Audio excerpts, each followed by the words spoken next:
our area has a connection between pizza and Thailand, and his name is Santi. You'll meet him coming up next on Carolina People.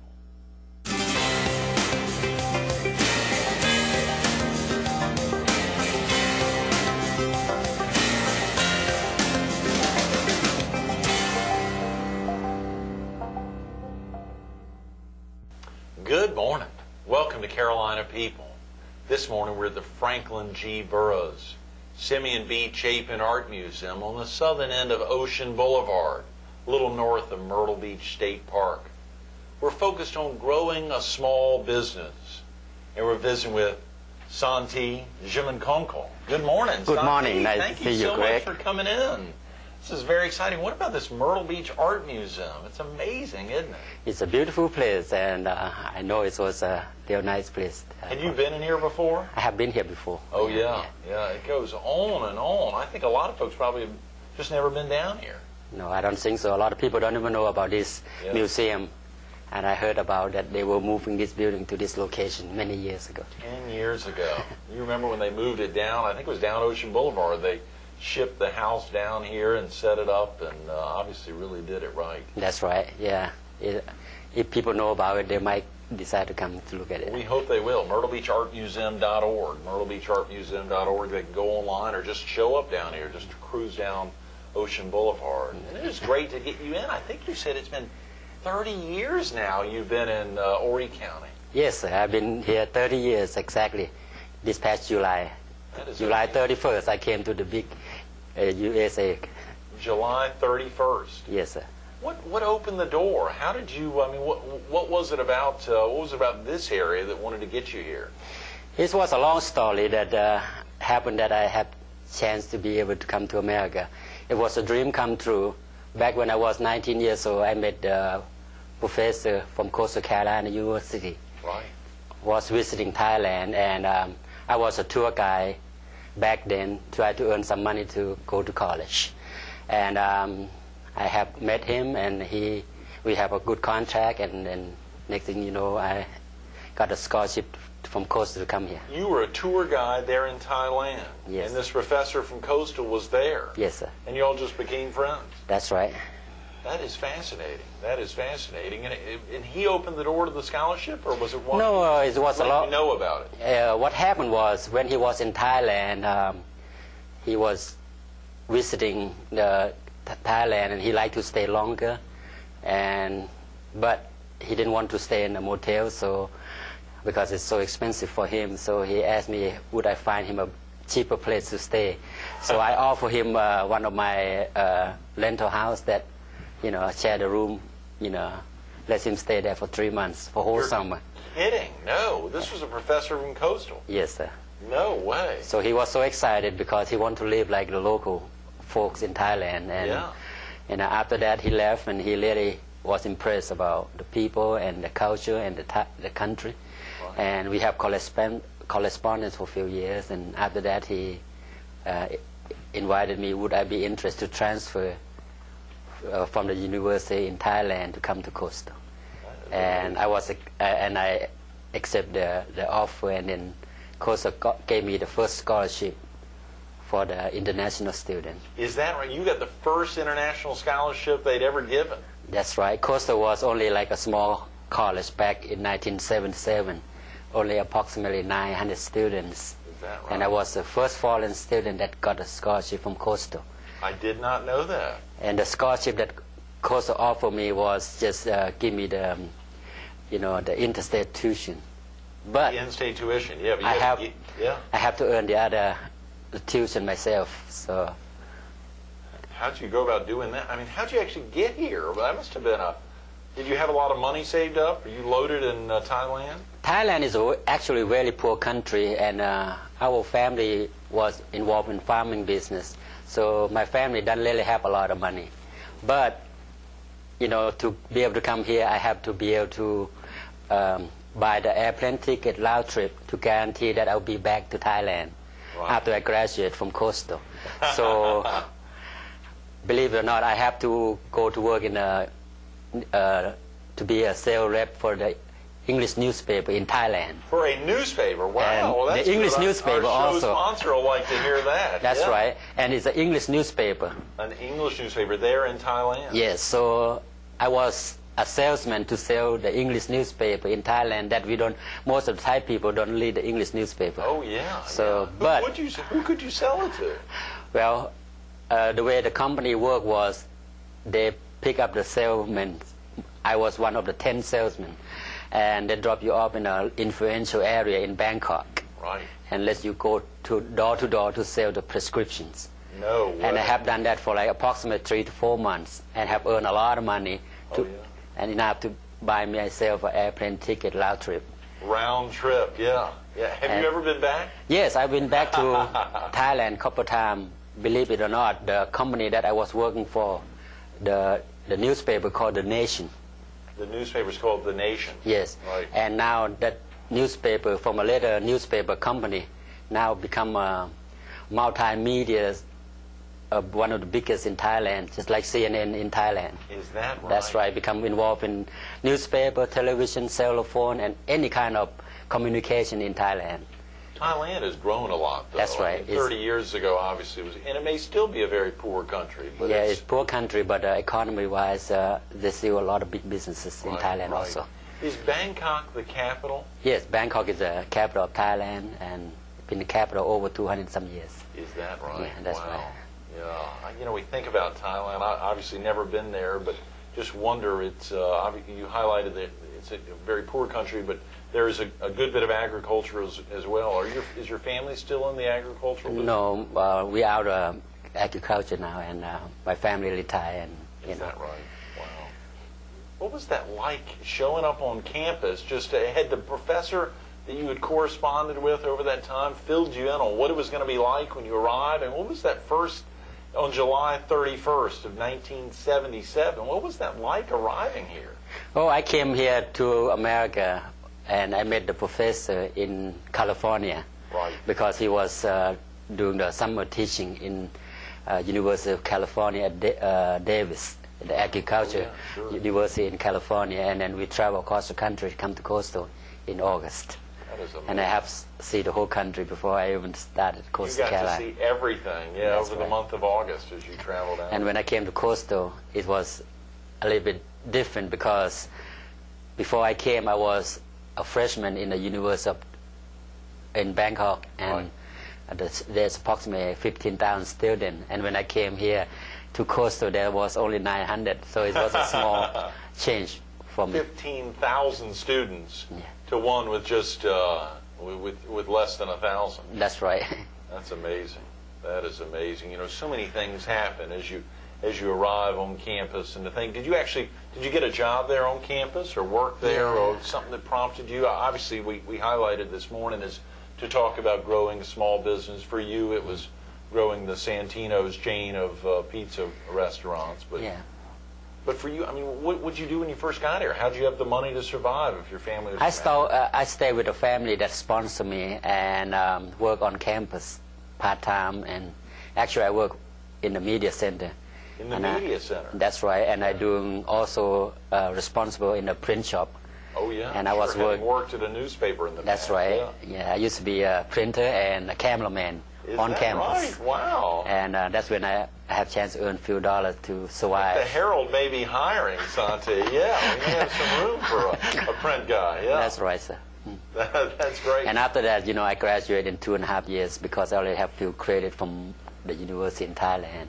And I was a business major. And after I graduated, I went to work for AVX for a couple of years. For AVX, yeah, very close to here. Sure. And after that, I decided to buy a small business, a pizza restaurant for my boss man. You bought a pizza restaurant from your boss man? That's right, like behind the Air Force Base in Myrtle Beach. It's very close to here. That's right. Back when Myrtle Beach still have the Air Force Base. Oh yeah, sure. And I'm running it for a few years, and I started my first Santino's in Conway 544 behind Coastal Carolina.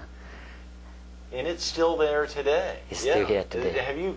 I think you mentioned earlier this morning before we started filming, you'd grown to 6 restaurants there, but you actually have scaled back a little bit or letting some some younger guys get involved. That's right. At one time, I have 6 Santino pizza restaurant, and have approximately between 50 to 70 employees. Oh yeah, easy. That's when my peak time and when I was young and motivated. But now I'm in a point in my life that I would like to, move on to do some other business, in real estate business. Yeah, real estate. Yes. You like real estate, yeah. So basically now I either sell or lease my restaurant out to the younger entrepreneur that would like to be in business. Sure. And help them to get started or let him. You're still helping young entrepreneurs these days. Yes. Yeah. And if anybody interested, I'll be glad to help them to get them started. Absolutely. Earlier this week on Wednesday, Harold Swanner was with us talking about SCORE, Yes. which is very exciting, obviously helping a lot of small businesses get started. Have you gotten involved with SCORE at all? Or? Not yet, but you and Harold are just pals, yeah. That's right. Dastardly duo there, yeah, Yes. yeah. Of course, this is such a special month for many reasons, but a lot of folks may remember you from literally 6 years ago at the end of, I think it was, December 29th in 2001, when something big happened, obviously, along 544, I believe. No, it's on 701 Toulouse. Oh, is that right? Yes, sir. Wow. Would you mind sharing with viewers about that day, December 29th, 2001? Yes, sir. That particular day was the day that have changed a lot of people's life. My friend, he's sheriff department deputies, and got gunned down by the young man that having problem with his ex-girlfriend. And I happened to be in the scene and have chance to save the woman's life in that particular moment. So, and it was a tragic. How did it actually happen? This is the Deputy Sheriff Lieutenant Randy Gerald? That's right. What happened was, I think he was off duty and on the way to the house. You knew him from your restaurant there in Loris? That's right. He's my personal friend also. Is that right? And wow. We have shared a lot of parties together and special events and stuff. But anyway, I didn't, I happened to be behind him, on the way to work in Loris. And this young man happened to have some problem with his ex-girlfriend and tried to kill her and drag her off her car. And then Lieutenant Randy Gerald just happened to be by, and right away that young man shot him right in the chest 3 times, and he passed away. And the young girl happened to get loose from him. The girl got loose from the killer. That's right. And then came to me and asked for help, so I grabbed her and take her in my truck and took her away from the scene. And after the incident, he was chasing us approximately 3 to 4 miles, shooting at us. You're kidding. It was a scary moment. Your truck. That's right. It was a scary moment for like 3 or 4 minutes. But it's the longest 3 or 4 minutes in my life that I got shot. Oh, yeah. Had you ever been shot at? Actually, I did. And the reason is, back before I came in this country, part of the reason that I came to this country was back in 1976, in Thailand, they have a lot of trouble with, riots and demonstration. And I happened to be in one of the incidents because I was in a law school back in Thailand. Law school there in Thailand. Yeah, and it's involved in politics and a lot of demonstrations. And back then they have a major demonstration on my campus. Wow. Back I was only 19 years old, and I happened to be there and get myself in a situation. So that another main reason that the professor at Coastal decided to invite me, because to help get you out of trouble. Right. But anyway, trouble. That's right. You better not say that. In a long place at a long time. 7 a.m. on a Friday morning. Yeah. That's right. It's always happened in a long place a long time. Right. Wrong place, wrong time. But in that instance, December 29th, you were in the right place. That's right. At the right time, and you actually potentially saved that woman's life. Yes, I did. Truly. Golly, Santi. Well, I know there was a great resolution, obviously, the State House or State Senate had done to highlight that, and a lot of folks, I'm sure that woman and her family, that you stepped in to really help out. I think you still have that truck and probably still have those bullet holes in there. And that's right. I still have the truck, but I passed the bullet hole, but it's just a memory experience. And Yeah. yeah. You know, as you think about, of course, you met a lot of great folks there at Coastal and have been highlighted. Did you?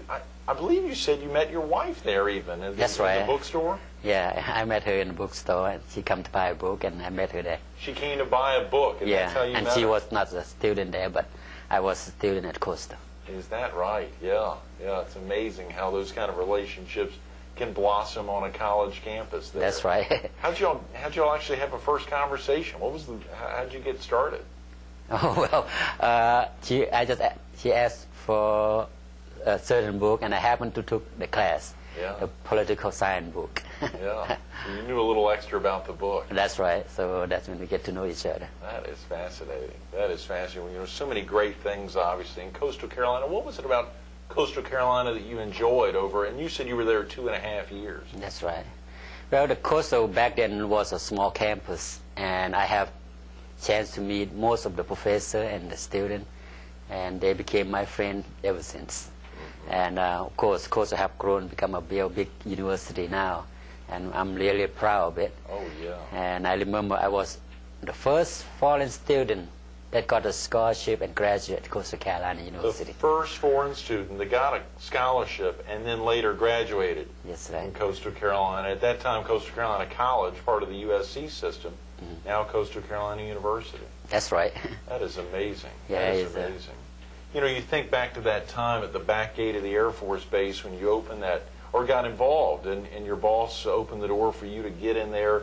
What was it called? It wasn't Santino's, was it? What was that first pizza place? My first pizza place that I bought from my boss man was Soccer Pizza. Soccer Pizza. That's right, right behind the Air Force Base. Right, right. So he opened the door, and did you then change its name to Santino's? I never did change it, Right. but I started my own Yeah. Santino's like 2 years after that. The one right up there. What does it take, Santi, to actually open your own place? I mean, that's a big deal. You're working for somebody.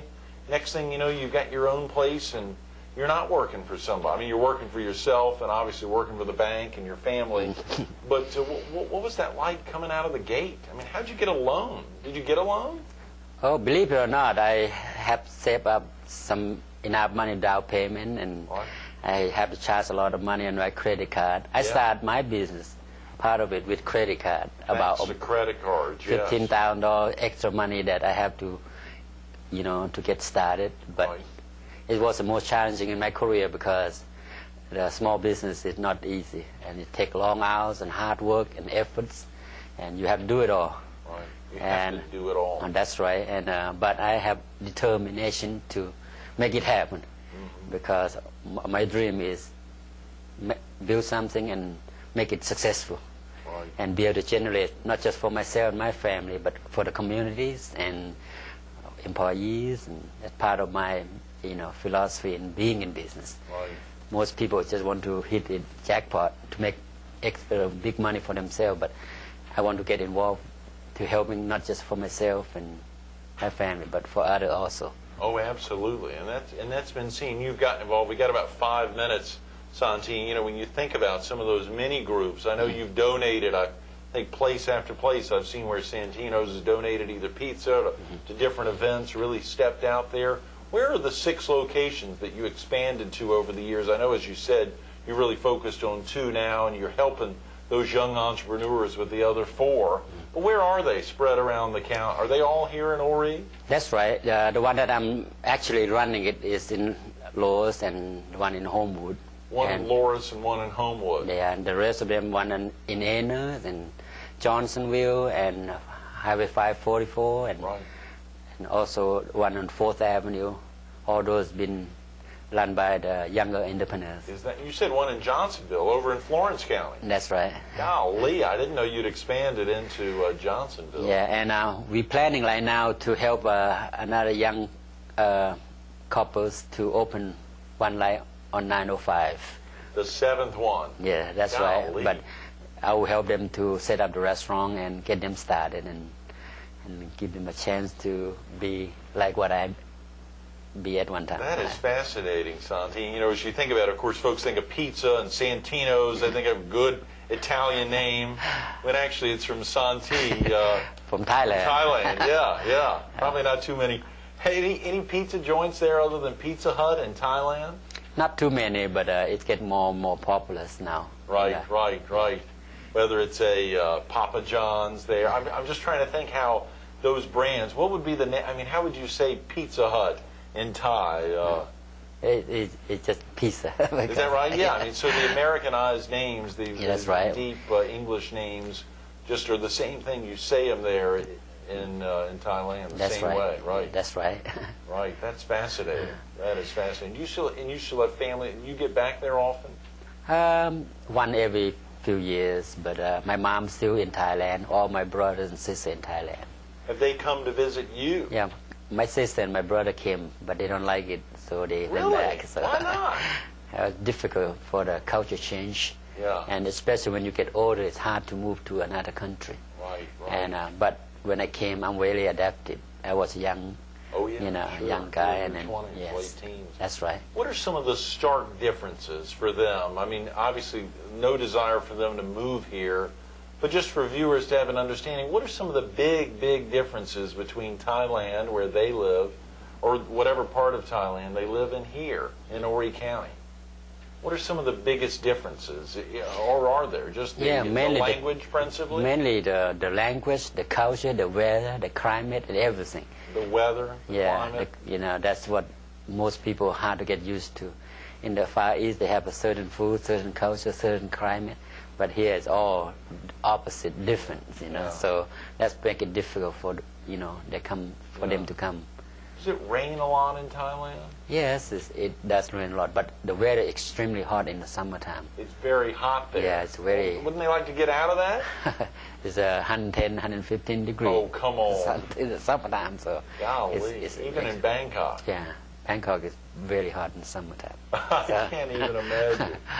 As you think back to that, you highlighted obviously using credit cards and getting out on your own and trying to do it that way. Can you think of, you were working crazy hours then, early on, weren't you? That's right. I used to average about 12 to 15 hours, 15 hours a day? Yes. 7 days a week. 7 days a week? Yeah, it doesn't matter. Santino's was open, and still is, I guess, That's right. 7 days a week. And when I was first started, I really put a lot of effort in my business. Right. And it's been working well for me. And now I'm in a point in my life, I want to share my knowledge and my know-how to the younger generations. Yeah. And you don't have to be a millionaire to buy a franchise, you have to be a millionaire to buy the national franchise, but I can help people start it for, small fraction. And you could probably help folks start business other than Santino's Pizza. Just these good entrepreneurial tips to help folks get started. Obviously, this is a community affairs show, and so your knowledge there, just basic entrepreneurial knowledge, what are some of the best tips, the most important tips, that if you were talking to a student at Coastal Carolina University, your alma mater right now, if you went into one of the business classes and they said, what are some of the most important things that we need to know to get out on our own, Santi? Oh, you have to set your goals. Set your goals. And make plan, and then, willing to sacrifice everything you have to put the effort to work. And then, and then if you want to go in business, you have to really working hard. Mm-hmm. Working hard will contribute to the success. But of course, you have to have planning and advertise, all kind of strategy to be able to make it successful. Someone had said to me the other day that goals really need to be tangible. They need to be something you need to be able to see yourself walking into a restaurant and opening, and not just saying, I want to open a great restaurant, but actually being able to picture yourself doing that it's achievable, that it's tangible, that it's valuable. That's right. There's a time deadline. There's some basic things. You can't just say it's an open-ended thing. That's right. Do you ever write your goals down, Santi? No, I never. I said in my mind they're what in I your want. Mind. That's right. They're wrapped in there like Harold Swanner. Yeah, That's he right. talked about that. You didn't always write them down. You don't have to if they're in your mind. That's right.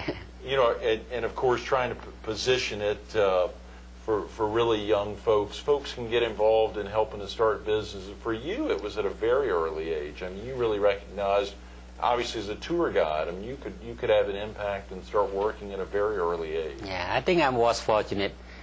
Maybe because of my family, always never work for any companies. We always be self-employed.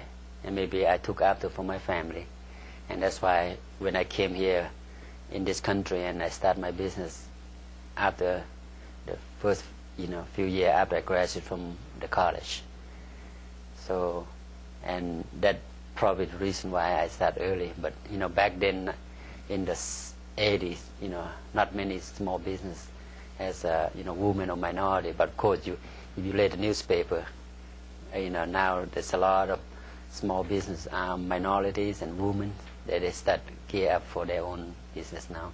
That's exactly right. Those are great words. Congratulations, Santi, and thank you for being with us this morning. I'm sorry we've run out of time. That's all right, no problem. Nice to talk to you, Mr. Craig. Absolutely. Stay tuned to more Carolina People with Santi Jimongkonkul coming up next. The opportunity is there for anybody that's willing to work hard. Anybody that's willing to work hard. What great words, that idea of talking to a student, that basic business philosophy. You heard him talking about maxing out his credit cards, working 15-hour days while he was obviously trying to raise a family and remain involved in their lives. But they wrapped around him and supported him every step of the way to be there for him. And obviously you've got to have folks behind you, but take it on. You've got the ability to make it happen. You can do it. Grow a small business.